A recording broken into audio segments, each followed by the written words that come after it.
Hi friends, welcome back to my YouTube channel. ఈరోజు మనం back పార్ట్ని ఏ విధంగా ఈజీ మెథడ్లో ఏ విధంగా కుట్టాలో చూద్దాం. ఫస్ట్ మనం బ్యాక్ పార్ట్ కుట్టడానికి బెల్ట్ అనేది తయారు చేసుకోవాలి. దాన్ని నీట్గా స్టిచ్ చేసుకోవాలి, ఎక్కడ కూడా పుడతలు లేకుండా. తర్వాత ఒక పక్క ఫోల్డ్ చేసుకొని కుట్టుకోవాలి. ఆ తర్వాత బ్యాక్ పార్ట్ తీసుకొని ఫస్ట్ మనం రెడీ చేసుకొని పెట్టుకోవాలి. తర్వాత మిడిల్ అంటే షోల్డర్కి మిడిల్లో డాట్ అనేది వేసుకోవాలి. మధ్యలో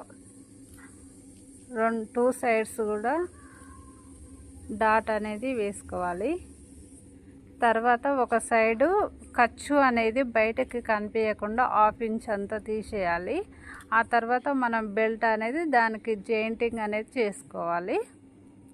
నీట్గా స్టిచ్ అనేది చేసుకుంటూ రావాలి, అప్పుడే మనకు ఫినిషింగ్ అనేది నీట్గా ఉంటుంది. తర్వాత స్టిచ్ అనేది వేయాలి, అప్పుడు కుట్టు అనేది గట్టిగా ఉంటుంది. ఆ తర్వాత బ్యాక్ పార్ట్కు లూజ్ కుట్టు అనేది వేసుకోవాలి.